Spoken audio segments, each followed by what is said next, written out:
Hello. तो दोस्तों चलिए शुरू करते हैं आज की जानदार जानदार बात। सर आज का टॉपिक है सर धारा 30। धारा 30 बोले तो वेजर, वेजर बोल दो आम आदमी से बोलता है सट्टा। क्या बोलता है भैया? आजकल मान लो मैच चल रहा है तो तुमने देखा होगा दुनिया में सबसे ज्यादा सट्टा लगता है ड्रीम 11 यानी इंडिया पाकिस्तान। तो सट्टे के भी कुछ प्रकार है, कुछ सट्टे वेजर है ना की तरह यानी सट्टे की तरह दिखते हैं पर उन्हें सरकार सट्टा नहीं मानती। जैसे ड्रीम 11 अलाउ कर रखा है। कुछ अलग तरीके से होते हैं जो सट्टा होता है उन्हें सरकार क्या मानती है? सट्टा ही मानती है, चाहे तुम किसी भी नाम से जानो। तो आज हमें पढ़ना है कि सट्टे के टाइप क्या होते हैं। ठीक है, तो वेजर अगर आसान सी भाषा में बोल दो लोग क्या बोलते हैं? शर्त। लोग क्या बोलते हैं? शर्त, है ना? समझ आ रही बात? बोलो, है ना? और मुंबई भाषा में क्या बोलते हैं? सट्टा। मुंबई भाषा में क्या बोलते हैं भैया? सट्टा बोलते हैं, सट्टा बोलते हैं। ठीक है, बात समझ में आ गई ना? तो सर अब सट्टे की बात करें तो सट्टे में मान लो तुमने और मैं सट्टा लगाते हैं, शर्त लगाते हैं। मैंने कहा भैया मान लो कल को इंडिया पाकिस्तान का मैच है, इंडिया जीत गई है ना, तो तुम मुझे पैसे दे दो क्योंकि मैंने इंडिया की जीत पे सट्टा लगाया। तो तुमने पाकिस्तान की जीत पे सट्टा लगाया, तुमने कहा भैया पाकिस्तान जीत गई तो सर आप मुझे पैसे देना। यानी सट्टा किस पे हुआ सर? ऑन हैपनिंग, जीतने पर। तो कई लोगों को लगता है कि सट्टे का मतलब होता है किसी काम का पूरा होना, यानी कि पैसा देना या पैसों में तोली जाने वाली कोई चीज देना। मैंने कहा कि अगर इंडिया जीत गई तो भाई तू मुझे मोबाइल दे दियो, और अगर पाकिस्तान जीत गई तो तू मेरा मोबाइल ले लियो, है ना? तो हमने सट्टे में क्या लगा दिया? मोबाइल लगा दिया, है ना? महाभारत में तो बताओ द्रौपदी जी को लगा दिया सट्टे में, है ना? राइट। तो खैर वो पुराना जमाना था, लेकिन भैया हमारा लॉ ये बोलता है कि इंसान सट्टे पे नहीं लग सकता। कौन लगेगा? मनी या मनी वर्थ, है ना? ये कि नहीं कल को भाई छोटे भाई को सट्टे पे लगा दे रहा है, कुछ ना करता लगा इसे, है कि नहीं बात? ऐसा नहीं हुआ। ठीक है, अब कई लोगों को लगता है हैपनिंग। हैपनिंग क्या होनी चाहिए? Uncertain event. सट्टा तभी तो होगा जब मुझे पता ना हो कि जीतूंगा या हारूंगा। अगर मुझे पता है मैं 100% जीतूंगा तो फिर वो अनसर्टेन नहीं है, फिर वो क्या हो गया? सर्टेन। पिछली क्लास में पढ़ा था, सर्टेन चीज कभी भी सट्टा नहीं हो सकती। सट्टा हमेशा क्या होगी? अनसर्टेन, जिसमें पता ना हो हार जीत का। अब कई लोग कंफ्यूज होते हैं इस पर, क्या नॉन हैपनिंग पर सट्टा हो सकता है? कुछ ना होने पर सट्टा हो सकता है? हो सकता है। अरे मैंने इस बार उल्टे तरीके से बोला, है ना? बताओ क्या बोला? मैंने ये बोला, अगर मैंने भी क्या बोला था पहले? इंडिया जीती तुम मुझे देना। मैं ये नहीं बोल रहा, मैं सट्टा ये लगा रहा हूं अगर पाकिस्तान नहीं जीता तो भाई तू मुझे पैसे दे दियो, और अगर इंडिया नहीं जीता तो मैं तुम्हें पैसे दे दूंगा। इस बार सट्टा किसी चीज के हैपनिंग पर है या नॉन हैपनिंग पर है? Non happening. नहीं जीता, इंडिया नहीं जीती तो तुम मुझे पैसे देना। मैं कह रहा हूं अगर पाकिस्तान नहीं जीता, अब तुम कुछ सोचो सर, आप ये भी तो बोल सकते हो पाकिस्तान नहीं जीता मतलब पाकिस्तान नहीं जीता कौन जीतेगा? इंडिया जीतेगी। तो मैं कह रहा हूं पाकिस्तान नहीं जीता तो तुम मुझे पैसे देना भैया, या मैं ये बोल दूं इंडिया जीता तो तुम मुझे पैसे देना। बात तो बराबर है, लेकिन मैंने क्या मजे लिए? कुछ लोग मजे लेते हैं कानून से खेलने के लिए। तो कानून में अगर ये लिख देते ऑन हैपनिंग कि इंडिया जीतेगी तो मुझे पैसे देना, तो मैं इस कानून को ओवररूल करने के लिए, इस कानून को तोड़ने के लिए क्या करता? मैं ऑन हैपनिंग पे सट्टा नहीं लगाता, किस पे लगाता? नॉन हैपनिंग पे लगाता। मैं ये नहीं बोलता इंडिया जीतेगी तो मुझे पैसे देना, मैं बोलता इंडिया पाकिस्तान का मैच है, पाकिस्तान हारेगी तो तुम मुझे पैसे दे दियो। अरे भैया पाकिस्तान हारेगी का मतलब क्या है? अब मैंने क्या किया? लॉ का तोड़ निकाल लिया।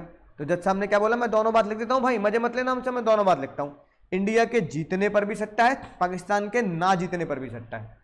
तो हैपनिंग और नॉन हैपनिंग। तो वेजर का लिटरली मीन होता है शर्त, और मुंबई भाषा में सट्टा। और इंडिया में वेजर क्या होगा सर? वॉइड, है ना? इंडिया में वेजर क्या होगा सर? वॉइड। याद हो जाएगी बात? हैपनिंग और नॉन हैपनिंग बस एमसीक्यू में बढ़िया आएंगे। अब अगर मुझे और अच्छे से जानना है वेजर क्या होता है, अगर ये 5 चीजें पूरी हैं, कितनी चीजें पूरी है? 5, और पांचों के पांचों का गाना गाते हैं, जन्मों के साथी हम साथ साथ हैं। यानी कि पहली बात, पैसा लगा होना चाहिए दाव पर। दाव पर क्या लगाओ? या पैसे पे नापे वाली चीज है, मैंने मोबाइल दाव पे लगा दिया, इंसान नहीं, है ना, राइट। जिस चीज को दाव पे लगाया है और जिस चीज के लिए लगाया है मैच, वो आज नहीं है कल होना चाहिए, यानी कि आज होगा तो फिर मेरी पहुंच से बाहर होना चाहिए, यानी मेरी को पता नहीं होना चाहिए हारेंगे जीतेंगे, अनसर्टेन। सबसे मजेदार बात है ये कि सट्टा तभी वैलिड सट्टा मजेदार बनता है जब इक्वल चांस हो जीतने और हारने का। अब इंडिया नेपाल का मैच है, कौन जीतेगा कौन हारेगा, तो फिर वो क्या है, फिर वो सट्टा नहीं है, फिर तो सभी इंडिया के जीतने पे लगाएंगे है कि नहीं बात। तो वो एक तरीके से कुछ कुछ क्या हो गया, सर्टेन जैसा हो गया, और वहां इक्वल चांस भी नहीं है। जब सामने का इक्वल चांस होना चाहिए हारने का और जीतने का। और सबसे मजेदार बात, इक्वल चांस तो और अलग चीज होगी, उससे भयंकर चीज क्या, किसी पार्टी को कंट्रोल नहीं होना चाहिए। इंडिया पाकिस्तान का मैच है, इक्वल चांस होता है हार जीत का, तो तुम इंडिया की टीम खरीद लोगे क्या, नहीं ना, तुम हमारा कोई भी कंट्रोल नहीं है। और एक और बात, इंडिया पाकिस्तान के मैच पर मेरा देशभक्ति से कोई लेना देना नहीं है, मेरा क्रिकेटिंग स्टाइल से कोई लेना देना नहीं है, ठीक है। विराट कोहली छक्का मार दे या कोई प्लेयर बढ़िया विकेट ले ले, मुझे उससे कोई लेना देना नहीं है। मुझे उससे किस चीज से लेना देना है,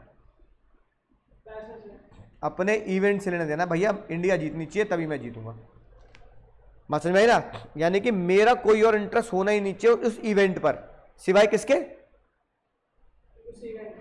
हाँ उस सट्टे के अलावा मेरा कोई देशभक्ति नहीं, है ना, कोई क्रिकेटिंग स्टाइल नहीं कि देख इसे, है ना, ऑफ ड्राइव कहते हैं, इसे फ्रंट ड्राइव कहते हैं, है ना, देख बॉल इसे स्विंग बॉल कहते हैं, इसे गुगली कहते हैं। कोई सीखने का इंटरेस्ट नहीं, मेरा तो भैया एक इंटरेस्ट है बस, किसी तरीके से भैया जिसपे सट्टा लगाया वो टीम जीत जाए बस, है कि नहीं बात, राइट।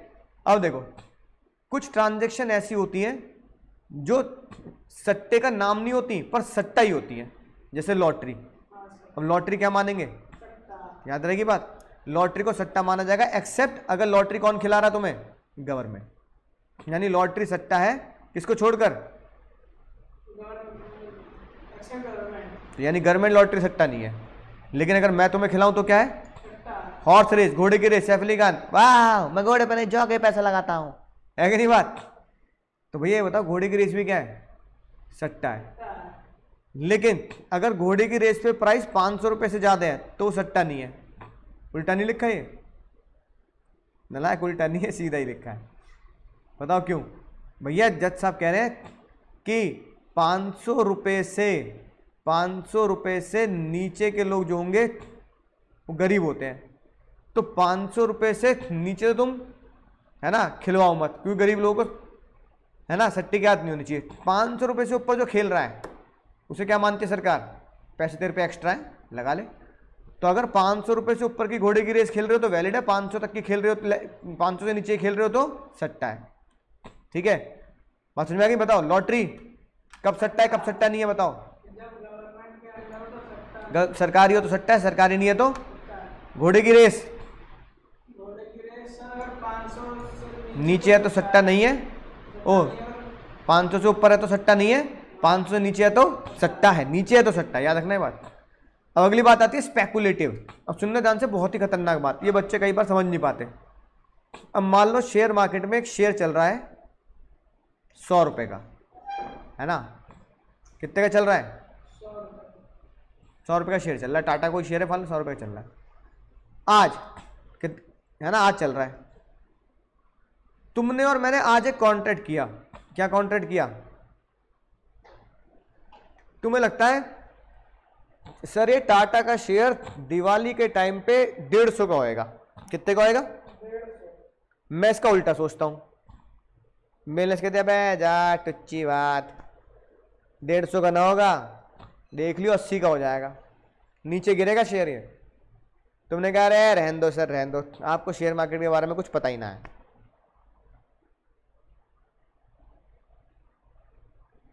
मैंने कहा चल तो फिर एक काम करते हैं, हीरो बनना है ना अपने आप को, एक काम करते हैं, आज ये शेयर 100 रुपए का है, कितने रुपए का है, आज हम दोनों एक कॉन्ट्रैक्ट करते हैं कि ये शेयर मैं तुम्हें बेचूंगा, ए बेचेगा किसको, क्या नाम है ये तुम्हारा, ए सुमित को बेचेगा एस को। तुमने कहा हाँ सर, दिवाली वाले दिन ये शेयर मैं तुझे कितने का बेचूंगा भाई? 100 रुपए का बेचूंगा। तुमने कहा ठीक है सर, बढ़िया बात है। तुम्हें पता मार्केट में शेयर कितने का पहुंचेगा? 150 का, दिवाली वाले दिन, है ना? तुम्हें लगेगा 150 का माल कितने का बिकेगा? 100 रुपए का मिलेगा। और मुझे लगेगा मैं जा देखियो दिवाली वाले दिन कितने का पहुंचेगा ये? 80 रुपए का। तो जो 80 रुपए की चीज होगी वो मैं कितने का बेचूंगा तुम्हें? 100 का। 100 का, ओ 100 रुपए का। तो 100 रुपए का डील हो गई। अब सुनना ध्यान से, दिवाली आई, दिवाली वाले दिन ये शेयर, बहुत ध्यान सुनना, ये बात बहुत अच्छे समझ नहीं पाते बात। दिवाली वाले दिन ये शेयर पहुंच गया 150 रुपए का। दिवाली वाले दिन पुष्पा ये शेयर पहुंचा 150 का। अब बताओ कौन किसके पास आएगा? जो ए और एस के पास जाएगा ना? नहीं नहीं, एस आएगा ए के पास। एस कहेगा भैया 150 का पहुंच गया, है ना? और आपने कितने का बोला था? 100 रुपए का बेचूंगा। बेचो 100 रुपए, क्योंकि मैंने ही तो बोला था कि मैं तेरे को ये शेयर कितने का बेचूंगा? 100 रुपए का बेचूंगा। मैं शेयर कितने का बेचूंगा? 100 रुपए का बेचूंगा। मैंने तो बोला था। अब तुम भागे भागे तुम आओगे मेरे पास, कहोगे सर 100 रुपए में शेयर दे दो जल्दी मुझे। क्यों क्यों मुन्ना क्यों? 150 पहुंच गया। अब दुख किसी होगा मुझे?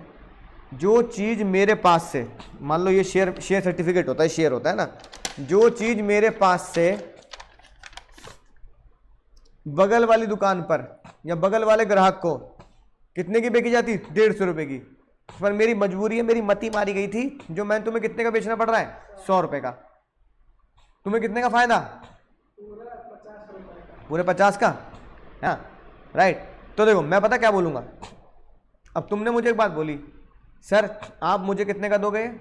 100 रुपए का। मैं इसे कितने का बेचूंगा? 150 का। मुझे 50 का फायदा हो जाएगा।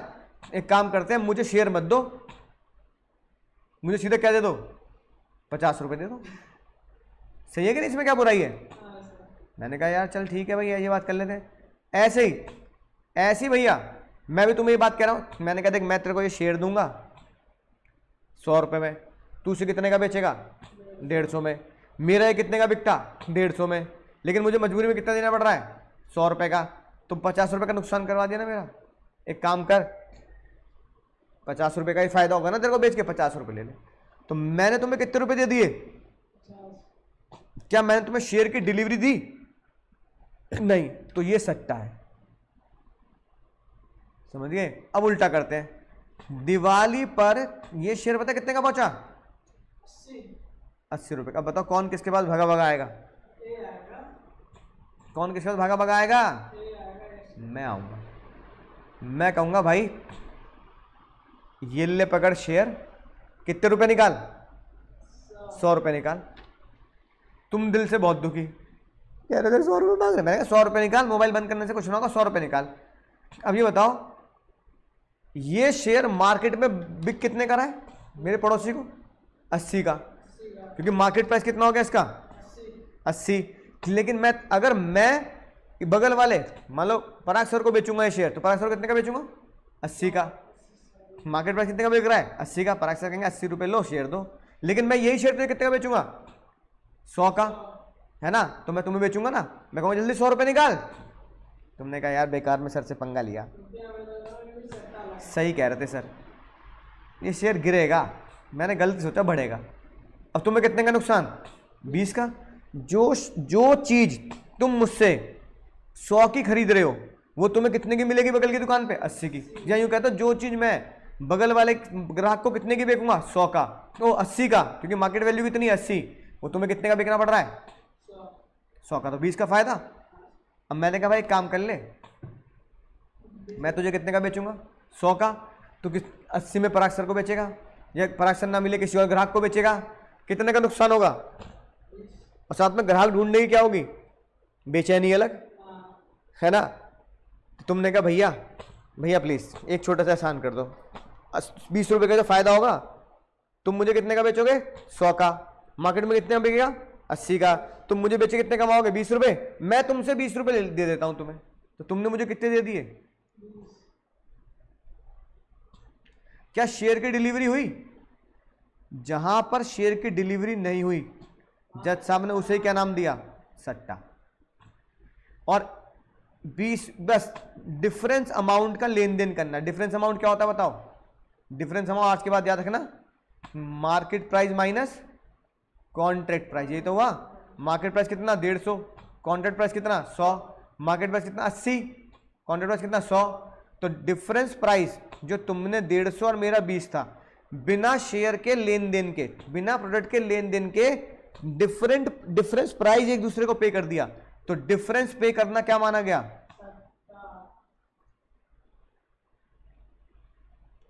अब तुमने एक बात नहीं पूछी, पूछो। अरे नालायक, तुम्हें पूछना चाहिए था सर, अगर डिफरेंस पे करने की बजाय सामान की डिलीवरी करूं तो सर ये हो जाएगा। तो फिर ये शेयर मार्केट की लीगल ट्रांजैक्शन है कि मैंने अपना शेयर तुम्हें बेचा कितने का? 100 रुपए का, फिर तुमने उस शेयर को कितने का बेचा? 80 रुपए का। तो फिर मैं अगर मैं शेयर की डिलीवरी कर रहा हूं, क्या कर रहा हूं? डिलीवरी, फिर सट्टा नहीं है, फिर हम उसे स्पेकुलेटिव नहीं बोलेंगे। क्या नहीं बोलेंगे? लेकिन अगर डिफरेंस अमाउंट पे है तो क्या बोलेंगे? स्पेकुलेटिव बोलेंगे और वॉइड होगा। ठीक है, ये लिखी बात। सर गैम्बलिंग माना जुआ होता है। हाँ, जुआ। तो डिफरेंस प्राइस अगर पे किया तो क्या माना गया? सट्टा या जुआ।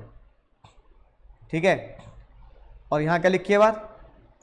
अगर तुमने डिलीवरी की है शेयर्स की तो फिर वो सट्टा नहीं है, फिर वो क्या है? लीगल। तो शेयर की डिलीवरी ले लेना भाई। बोलो समझ गए सर? है ना। आखिरी बात, crossword puzzle game show competition. अगर कोई भी क्रॉसवर्ड पजल और कंपटीशन ऐसा है जिसमें एक बात फिक्स है, उसका सॉल्यूशन पहले से बना के रख रखा है। पहले से क्या रख रखा है? सॉल्यूशन पहले से बना के रखा है ना। सॉल्यूशन पहले से बना के रखा है तो क्या होगा? तो सट्टा है। ये लिखी बात। Prepared solution, previously prepared solution, it was a game of chance. तो इसे क्या माना गया? बिल्कुल लॉटरी की तरह माना गया। एंड देयरफॉर अ लॉटरी, है ना, कि अगर तुम्हारे पास पहले से एक किसी चीज का सॉल्यूशन है तो जिसका लक्की ड्रॉ निकलेगा क्या माना जाएगा? सट्टे, लॉटरी माना गया। तो जिसका सॉल्यूशन पहले से ही प्रिपेयर है, कोई भी पजल जिसका सॉल्यूशन पहले से ही प्रिपेयर है एडिटर के पास, है ना, तो वो किसकी तरह माना गया? लॉटरी की तरह माना गया। है ना। तो 4 चीजें पढ़ी जो सट्टा होती हैं। अब हम क्या पढ़ने वाले हैं? 4 चीजें जो सट्टे की तरह दिखती हैं पर वो सट्टा नहीं होती। और क्या होती हैं? दंगल पिक्चर देखी है तुमने? पूरी देखी है ना। तो लड़ना ये स्किल की बात है कि नहीं? रेसलिंग कोई भी एथलीट, रेस करना, भाला फेंकना, तीरंदाजी करना, तो ये सट्टा नहीं है। इनका कंपटीशन अगर आप खेलोगे तो क्या होगा सर? वैलिड होगा। ठीक है, कि रेसलिंग का इवेंट हुआ और विनर को अवार्ड मिलेगा तो वो अवार्ड क्या नहीं माना जाएगा? सट्टा नहीं माना जाएगा। फिर आता चिट फंड। चिट फंड को पता क्या बोलते हैं? कमेटी। क्या बोलते हैं? कमेटी डालते हैं ना लोग। सर मुझे ऐसा समझ नहीं आया, ये कमेटी में होता क्या? अरे कमेटी में कुछ भी नहीं। तो कमेटी अगर सरकार करवा रही है या बैंक करवा रहा है, कौन करवा रहा है? बैंक, तो वैलिड है। लेकिन कमेटी अगर आसपास के लोग खेल रहे हैं तो वो क्या है? सट्टा है। कमेटी में कुछ भी नहीं होता भाई, कमेटी मम्मी लोग खेलती हैं जैसे, है ना। तो अगर कोई कमेटी लेके भाग जाए तो वो सट्टा ही कहला जाएगा, केस नहीं करते। अरे मान लो हम 10 जने हैं, 10 जनों ने क्या किया, एक मटके में 10-10 हज़ार डाले, तो मटके में कितने आ गए? 1 लाख। फिर हम क्या उछालेंगे? पर्ची उछालेंगे। क्या उछालेंगे? क्या उछालेंगे भैया? पर्ची। पर्ची तुम्हारी निकल गई तो 1 लाख तुम्हारे। ठीक है। फिर अगले महीने एक और मटका आएगा, उस मटके में फिर 10-10 हज़ार डालेंगे, तुम भी डालोगे। तुमने डाला, बाकी सबने 9 जनों ने डाला, तो इसमें 1 लाख आ गए। अब फिर से पर्ची उछलेगी, लेकिन पर्ची तुम्हारे नाम की नहीं उछलेगी, 9 जनों की उछलेगी। अब किसका नंबर आ गया? मेरा नंबर आ गया, तो 1 लाख किसके हो गए? मेरे हो गए। अब तीसरे महीने फिर मटका बनाया, तीसरे मटके में फिर हम 10 जनों ने कितने रुपए डाले? 10,000। मटके में कितने पहुंच गए? 1,00,000। अब पर्ची बताओ कितने जनों की उछलेगी? 8 की। तुम्हारी पर्ची कट गई, मेरी कट गई। बार बार हमें थोड़ी पैसा मिलता रहेगा, लेकिन हमें बार बार पैसा डालना है। तो एक तरीके से इंटरेस्ट फ्री लोन हो गया कि मुझे 1,00,000 रुपए मिल गए, ब्याज नहीं देना पड़ रहा, बस हर साल हर महीने 10,000 डालने हैं। अब अगली पर्ची मान लो, ये जो बगल में कौन बैठता था भाई हमारे, क्या नाम है इसका? सिद्धार्थ की पर्ची निकल गई, 3 लोगों की पर्ची निकल गई। अब चौथे महीने फिर से एक मटका बना, मैं भी पैसे डालूंगा, तुम भी डालोगे, सिद्धार्थ भी डालेगा। कितने रुपए पहुंच गए मटके में? 1,00,000। लेकिन पर्ची में मेरी, अंकुर की, सुमित की और सिड की पर्ची नहीं डालेंगे। 7 पर्ची उछलेंगे, जिसका आएगा उसको। ऐसे करते करते करते करते क्या होगा? मटके में 1,00,000 आते हैं और जिसकी पर्ची निकलती है उसके बाद चले जाते हैं, और जिसकी पर्ची निकल जाती है अगले मटके में उसकी पर्ची नहीं उछलती, तो आखिरी में एक ही पर्ची बचेगी, उसको दे देंगे आखिरी में। तो सबकी जेब से 1,00,000 10,000 रुपए चले गए। अब ये पता सट्टा क्यों है? अब 1,00,000 की जगह 1 करोड़ रुपए डाले हमने, तो मटके में कितने पहुंच गए? 10 करोड़। अब 10 करोड़ में जैसे ही मटके में पर्ची मेरी निकली, अब मुझे लालच आ गया। मैंने कहा 1 करोड़ मैं डालूंगा, 1 करोड़ तू डालेगा, 1 करोड़ सब डालेंगे। पर्ची मेरी निकल गई, तो मैंने कहा देखो इस बार के 1 करोड़ मेरे हो गए, अगले महीने में मैं भी 1 करोड़ डालूंगा, तुम सब 1 करोड़ डालना। फिर सुमित की पर्ची निकलेगी, सुमित 10 करोड़ ले जाएगा। मैं भग लिया लेके 10 करोड़ रुपए, है ना? तो इसलिए लोग कहते हैं भाई ये कमेटी लेके भाग गया। तो कुछ लोग तुमने सुना हो कमेटी लेके भाग जाते हैं, क्यों? कमेटी का इतना अमाउंट ही करोड़ रुपए का होता है कि लोग लालच करके लेके कह रहे 10 करोड़ लोग लेके इंडिया ही छोड़ देता हूं, दुबई रह लूंगा, कनाडा रह लूंगा, है कि नहीं बात? बोलो। इसलिए कमेटी क्या होती है? सट्टा होती है। लेकिन अगर कमेटी कौन खिलवा रहा है? गवर्नमेंट या बैंक, तो उस कमेटी को क्या नाम दिया जाता है? Chit fund. क्या नाम दिया जाता है? ये लिखी बात। इन chit fund committee certain number of people, certain number of people, यानी तुम, मैं, सिड, है ना, Parag sir, ma'am, Shalu ma'am, certain number 1-1 lakh रुपए डालेंगे, 10,000 रुपए डालेंगे, और जो लक्की विनर होगा उसको क्या दे देंगे? पूरा मटका उसका हो जाएगा। अगले महीने फिर डालेंगे, फिर मटका बांट देंगे। तो ये सट्टा है। अगर ये कौन खिलवा रहा है? और बैंक, तो ये वैलिड है। इंश्योरेंस बताओ सट्टा होता है क्या? तो ये लिखा इंश्योरेंस सट्टा नहीं होता, इंश्योरेंस आर वैलिड कॉन्ट्रैक्ट। ठीक है, ये तो जनता की भलाई के लिए है। बीमार पड़ गया, एक्सीडेंट हो गया, तो क्या होगा? इंश्योरेंस पैसे भरेगी। तो कैसे याद रखेंगे? सट्टे की डेफिनेशन याद रखनी है एक, तो याद रखी बात। ठीक है, इन 5 चीजें एक साथ होंगी तो क्या कहला जाएगा? सट्टा। 4 चीजें सट्टे जैसी होती हैं पर सट्टा नहीं है, और 4 चीजें सट्टे जैसी होती हैं जो सट्टा ही होती हैं। जैसे ये लॉटरी, घोड़े की रेस, स्पेकुलेटिव और ये सट्टे जैसी हैं और सट्टा ही है। ये सट्टा नहीं है पर सट्टे जैसे दिखती हैं। Game of skill, athletic, chit fund, अगर डिलीवरी लिए मार्केट की, शेयर की डिलीवरी और इंश्योरेंस, ये सट्टा नहीं है। याद हो जाएगी बात? बोलो। हाँ, राइट। अगली बात, कुछ दिनों पहले, कुछ सालों पहले गाना आया, अगर तुम मिल जाओ, आगे जमाना छोड़ देंगे हम, है कि नहीं बात?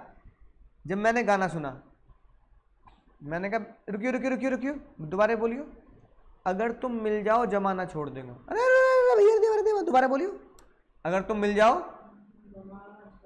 अच्छा बताना, जमाना कब छोड़ेंगे? अगर तुम मिल गए, यानी कि जमाना छोड़ने का वक्त कब आएगा? अगर तुम मिले। अगर तुम मिले। अच्छा, अगर तुम ना मिले तो जमाना नहीं छोड़ेंगे, है ना? राइट, बात समझ में आ गई ना? अभी शुरू करेंगे फिर। अब ये बताओ,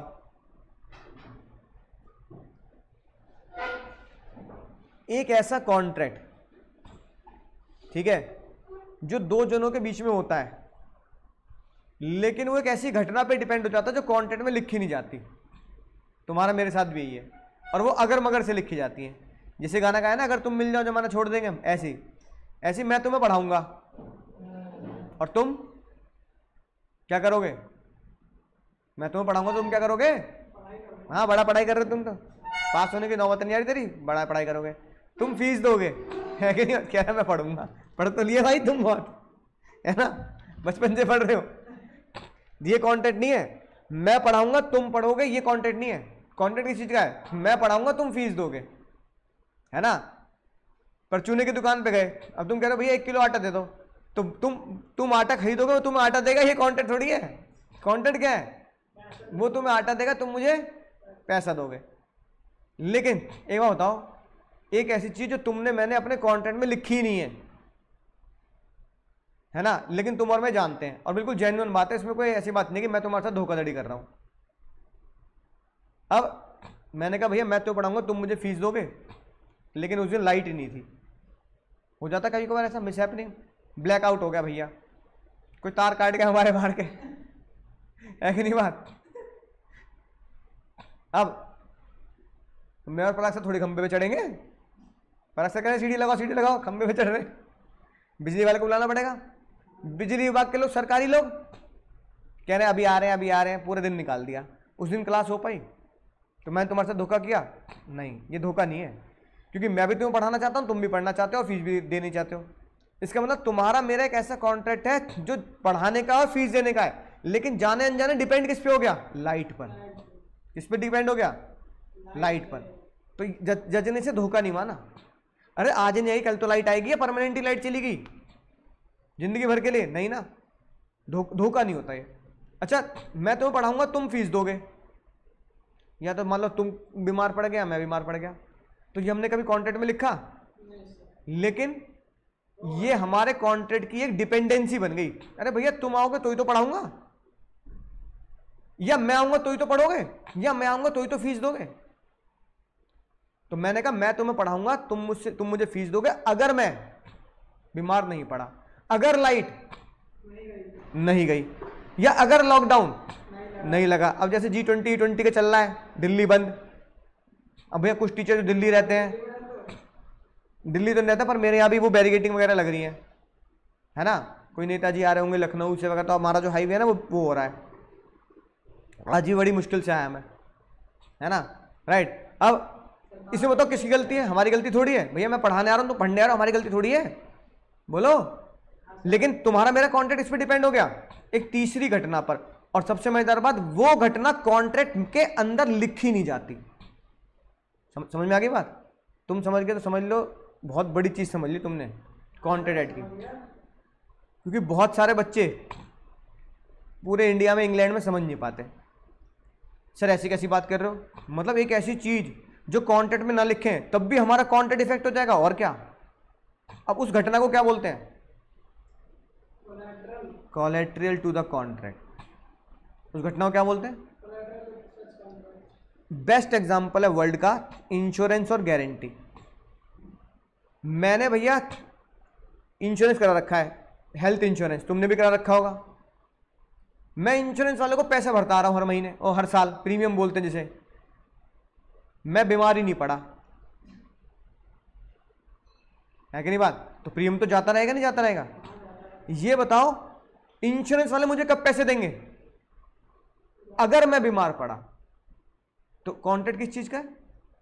मैं इंश्योरेंस वालों को प्रीमियम भरता रहूंगा हर साल, और इंश्योरेंस वाले मेरे हॉस्पिटल का बिल भरेंगे। लेकिन वो हॉस्पिटल का बिल भरेंगे कब? अगर मैं बीमार पड़ा। मैं बीमार ही नहीं पड़ा जिंदगी भर, है ना। तो बताओ क्या वो कॉन्ट्रैक्ट पूरा होगा? तो कॉन्ट्रैक्ट तो है, लेकिन वो किस पे डिपेंड हो गया? बीमार पड़ने पर।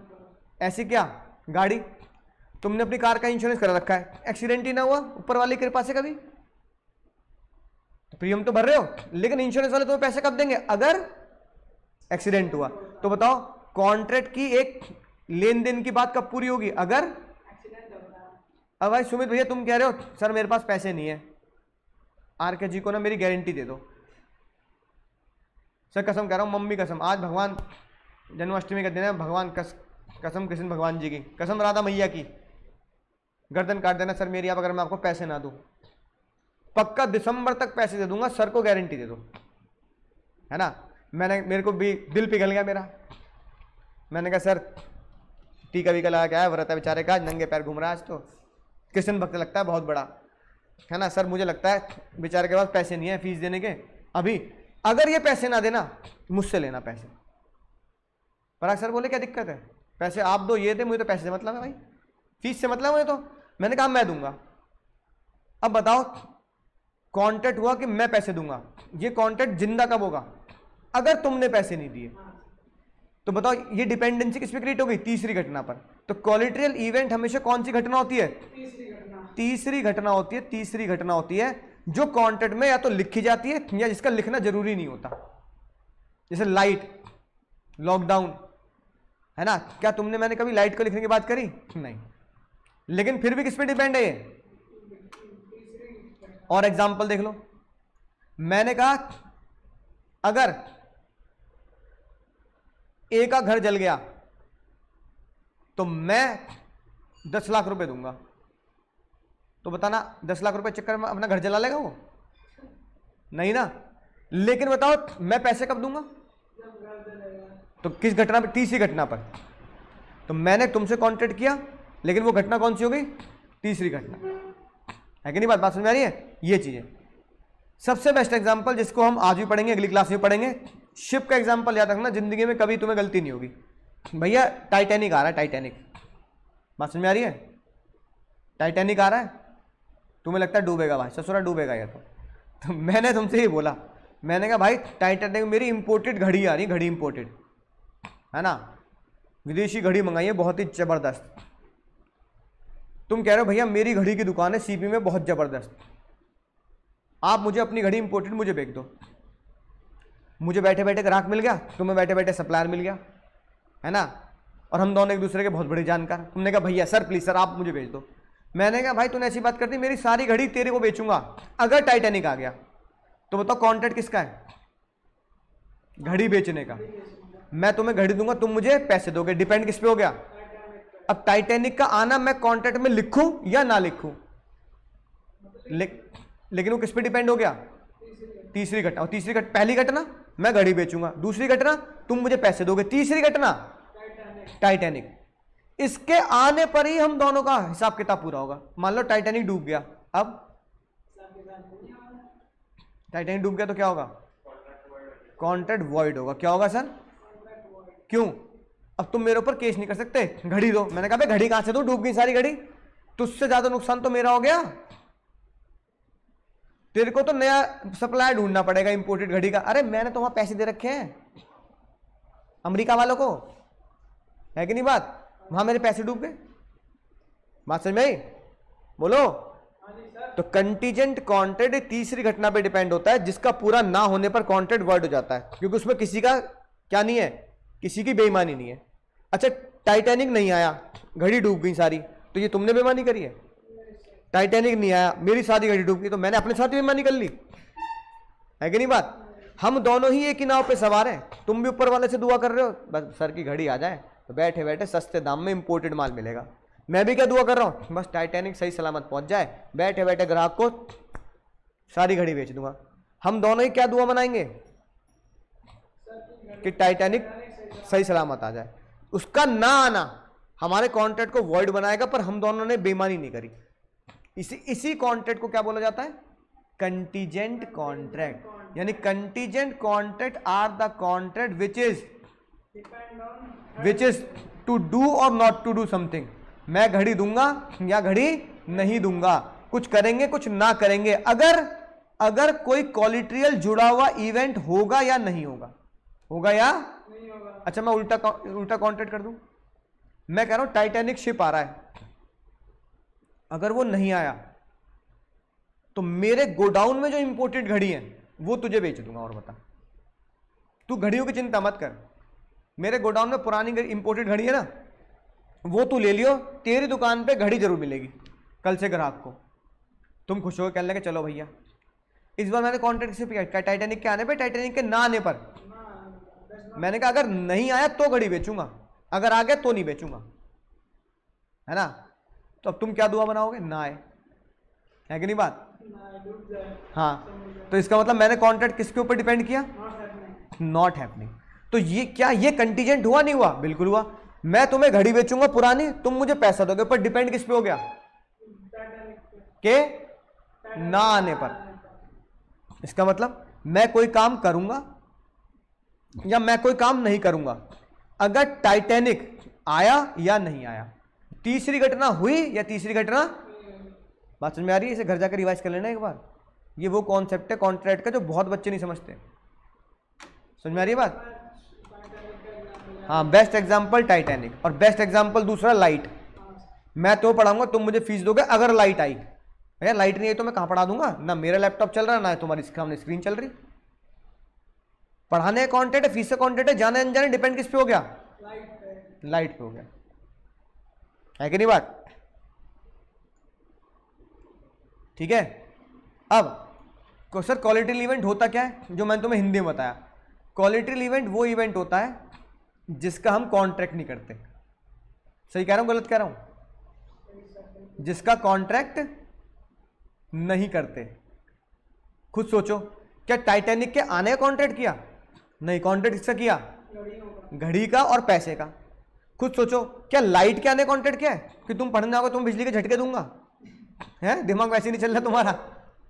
क्या ये कॉन्ट्रैक्ट किया कि तुम मुझे फीस दोगे और मैं तुम्हें बिजली के झटके दूंगा? क्या लाइट कॉन्ट्रैक्ट किया? नहीं। कॉन्ट्रैक्ट किया फीस दे दो पढ़ाऊंगा, लेकिन डिपेंड किस पे? लाइट के आने पर। इसका मतलब कोलेटरल घटना, तीसरी घटना वो घटना होती है, बड़ी मजेदार घटना होती है जिसको हम कॉन्ट्रैक्ट नहीं करते। तो दो एग्जांपल याद रखना, घड़ी और लाइट। एग्जाम में कभी गलती नहीं होगी। जिसका हम कॉन्ट्रैक्ट नहीं करते, तुमने इंश्योरेंस वाले को पैसे दे दिए कि अगर बीमार हुआ, तुमने बीमार होने का कॉन्ट्रैक्ट नहीं किया, अगर वर्ड लगाया। कोई इंसान खुद को बीमार करना चाहेगा? इंश्योरेंस को पैसे दे दिए है ना, तो क्या कहते हैं, जहर की गोली खा लेगा? बताना जरा। अब बीमार हो गया, हॉस्पिटल में भर्ती हो, इंश्योरेंस वाले पैसा देंगे, मजा आएगा। ये कोई बात हुई भाई? तुमने अपनी गाड़ी का इंश्योरेंस करा लिया तो बिना ब्रेक के रोकोगे? मन नहीं करता ब्रेक लगाने का। जैसे साइकिल बचपन में रोकते हो ना दीवार में मार के, है ना, ऐसी गाड़ी का मन नहीं करता पापा ब्रेक लगाने का, इसलिए दीवार में मार के ठोक दी मैंने गाड़ी। तो रेप्टिल लेंगे। तो तुमने कभी भी कोलेटरल इवेंट का कॉन्ट्रैक्ट नहीं किया, उसके आगे अगर लगाते हो। अगर गाड़ी का एक्सीडेंट हुआ, जानबूझ के नहीं करोगे तुम। अगर टाइटैनिक आया, अगर लाइट आई, तो जो क्वालिटी इवेंट होता है उसका कभी भी कॉन्ट्रैक्ट। और दूसरा जो क्वालिटी इवेंट होता है वो बदले में कंसिडरेशन भी नहीं मिलता, वो बदले में कंसिडरेशन भी नहीं होता। अब बताओ, मैं तुम्हें पढ़ा रहा हूं, तुम मुझे बदले में बिजली के झटके दे रहे हो, तो बिजली का कंसिडरेशन मिली। अच्छा, तुम्हारा कंसिडरेशन सोचते हैं, तुम्हारा कंसिडरेशन क्या है? पढ़ाई। नहीं, मेरा कंसिडरेशन तो पैसा है, तुम्हारा कंसिडरेशन क्या है? पढ़ाई। पैसे के बदले में तो तुम मुझे पैसे दे रहे हो, क्या मैं तुम्हें बदले में बिजली के झटके दे रहा हूं? नहीं ना। इसका मतलब बिजली कंसिडरेशन भी नहीं बनती। इसका मतलब कोलेटरल इवेंट वो घटना होती है जिसका ना कॉन्ट्रैक्ट होता और ना ही वो कंसिडरेशन होता। तुम समझ गए बात? पक्का? फिर तो तुम सही होशियार हो। बहुत बच्चे समझते नहीं बात, दिमाग हर दीवारें मारते रहते हैं कि सर ये बात मुझे समझा दो, इसका मतलब क्या है? Collateral event neither perform directly nor it is the consideration. तुम समझ गए? सर पता थोड़ा कि मतलब लाइट चली गई, ये कॉन्ट्रैक्ट में तो पहली बात है नहीं। हाँ, ये कंसीडरेबल है। कंसिडर मतलब कि बदले में बिजली मिल रही है। बस तुम मतलब उन आम बच्चों से थोड़ा ऊपर उठ गए, है ना, जो ये बात नहीं समझ पाते। नहीं, सही कह रहा हूं, ये थोड़े से कॉन्ट्रैक्ट के जो कुछ टिपिकल कॉन्सेप्ट होते हैं उनमें से है ये। ठीक है, समझ गए ना तुम? ये था हमारा कंटीजेंट कॉन्ट्रैक्ट। ठीक है, राइट। अब देखो सिंपल सी बात, कंटीजेंट कॉन्ट्रैक्ट किस पे डिपेंड होगा? फ्यूचर इवेंट पर जो होगा, फ्यूचर ही होगा। अगर लाइट आई तो लाइट फ्यूचर इवेंट हो गया, अगर टाइटैनिक आया फ्यूचर। सिंपल। कोलेटरल तो होगा ही होगा, यानी कोलेटरल मतलब तीसरी घटना। पहली घटना मैं तुम्हें पढ़ाऊंगा, दूसरी घटना तुम मुझे फीस दोगे, तीसरी घटना अगर लाइट आई, जिसका हम कॉन्ट्रैक्ट में नहीं लिखते, है ना। अगर तीसरी घटना नहीं है तो फिर वो क्या नहीं है? फिर वो कंटीजेंट कॉन्ट्रैक्ट नहीं है। देखो जैसे कि ये ए यानी अंकुर, मैंने तुमसे बोला कि भाई मैं तुम्हारा स्विमिंग पूल बना दूंगा, 2 लाख रुपए लगेंगे। बी ने बोला लो सर 2 लाख रुपए लो, स्विमिंग पूल बना दो। क्या कंटीजेंट है? नहीं, क्योंकि इसमें तीसरी घटना ही नहीं। क्यों? पहली घटना, मैं स्विमिंग पूल बनाऊंगा, स्विमिंग पूल की जगह लिख देता हूं मैं पढ़ाऊंगा। पहली घटना मैं पढ़ाऊंगा। दूसरी घटना, तुम मुझे फीस दे देना 2 लाख रुपए। अब ये बताओ तीसरी घटना कहीं बीच में आई कि अगर ऐसा होगा, अगर ऐसा होगा? तो तीसरी घटना कब आती है? जब हम बीच में साफ साफ लिखते हैं इफ। जैसे कि ये मैंने कहा मैं तुम्हारा स्विमिंग पूल बनाऊंगा, तुम मुझे 2 लाख रुपए दे, 50,000 रुपए दे देना अगर अप्रूव कर दिया आर्किटेक्ट ने। अब ये देखो, मैं तुम्हें स्विमिंग पूल बना के दूंगा, तुम मुझे पैसे देना। अब इन दोनों को आपस में समझो, यहां तीसरी कोई बात ही नहीं थी पहले वाले केस में, बस मैं बना रहा हूं स्विमिंग पूल, तुम पैसे दे रहे हो। यहां देखो तीसरी बात क्या आ गई, आर्किटेक्ट बीच में घुस गया हमारे। मैंने कहा मैं स्विमिंग पूल बनाऊंगा, तुम पैसे देना अगर आर्किटेक्ट ने अप्रूव कर दिया। तो ये कंटीजेंट हुआ नहीं हुआ? बोलो हुआ कि नहीं हुआ? तो ये याद रखना, इसको इससे कंपेयर करना ध्यान से। इन कंटीजेंट और नॉर्मल कॉन्ट्रैक्ट में क्या फर्क नजर आता है? नॉर्मल कॉन्ट्रैक्ट में कोई तीसरी बात होती ही नहीं। कंटीजेंट में क्या होती है सर? जैसे अगर लाइट आई, अगर एक्सीडेंट हुआ, अगर टाइटैनिक आया, अगर आर्किटेक्ट ने अप्रूव कर दिया, अगर गवर्नमेंट ने अलाउ कर दिया। और जो सिंपल कॉन्ट्रैक्ट होता है उसमें तीसरी बात होती है, मैं तुम्हें पढ़ाऊंगा, तुम मुझे फीस देना, तो ये कंटीजेंट नहीं होगा। ठीक है? और भैया कंटीजेंट कॉन्ट्रैक्ट किसी की विल पे डिपेंड नहीं होता। विल मतलब अगर मेरी ही विल पे डिपेंड है तो फिर कंटीजेंट का हुआ। मैं तुम्हें बोला मैं तुम्हें पढ़ाऊंगा अगर मेरी मर्जी होगी, तो फिर तो 100% मेरी मर्जी है। मैंने कहा मैं नहीं पढ़ा रहा तेरे को, है ना, निकम्मा वाला का, तुझे नहीं पढ़ाऊंगा, तो कंटीजेंट का हुआ ये। फिर तो 100% मेरी मर्जी की बात हो गई ना, है कि नहीं बात? राइट। तो भैया अगर मैं तुमसे कह रहा हूं कि भैया मैं तुम्हें पढ़ा दूंगा अगर मेरी मर्जी, फिर तुम बोलोगे सर कंटीजेंट का हुआ, आपकी मर्जी होगी नहीं पढ़ाओगे, फिर तो सिंपल कौन, तो ये कंटीजेंट नहीं है। और कंटीजेंट हमेशा क्या होता है सर? अनसर्टेन। इस गाने की तरह जिंदगी एक सफर है सुहाना, यह कल क्या हो किसी जाना, उडली उडली उडली, है कि नहीं बात? राइट। ये जो बोल है ना इस गाने के, यहां कल क्या हो किसने जाना, कल क्या हुई, कल क्या होगा, ये शब्द किसको दर्शाते हैं? कि मेरे हाथ में कुछ भी नहीं है, तुम्हारे मेरे हाथ में क्या नहीं है? कुछ नहीं है। अगर अपना जीवन ही हाथ में नहीं है, क्योंकि वो कह रहा है जिंदगी एक ऐसा सफर है जहां कल क्या हो जाए, जिएंगे मरेंगे। तुम्हें पता है कल जिएंगे हम मरेंगे? नहीं पता ना। तो अगर लाइफ ही अनसर्टेन है, तो जज साहब ने बोला भाई एक कॉन्ट्रैक्ट जिसको तीसरी घटना पे डिपेंड कर रहे हो, तो इंसान का जीवन अनसर्टेन है, तो वो भी क्या है? अनसर्टेन है। टाइटैनिक का आना तुम्हें प्रूफ हो जाएगा क्या? तो वो क्या होगा? अनसर्टेन होगा। तो यहां कल क्या हो किसने जाना, तो कंटीजेंट भी क्या होता है? हमेशा अनसर्टेन होता है, यानी मेरे कंट्रोल से बाहर, नॉट इन। अगर मेरे कंट्रोल में कोई इवेंट हो जाए फिर कंटीजेंट का है। बात समझ में आ गई? राइट। तो ये सारे कंटीजेंट के क्या थे? रूल्स थे। कितने रूल्स? 3। याद जाएगी बात? इसको ध्यान से पढ़ के आएंगे। ये मैं आज नहीं पढ़ा रहा, रूल्स ऑफ कंटीजेंट कॉन्ट्रैक्ट मैं अगली क्लास में पढ़ाऊंगा, तो समझ में आएगी बात। कितने तरह के कंटीजेंट कॉन्ट्रैक्ट जज ने डिसाइड किए। ठीक है? तो रूल्स पढ़ेंगे अगली क्लास में। तब तक इस कॉन्सेप्ट को जो समझ के आना, क्योंकि ये बहुत ही इंपॉर्टेंट कॉन्सेप्ट है। तो tata bye bye, take care.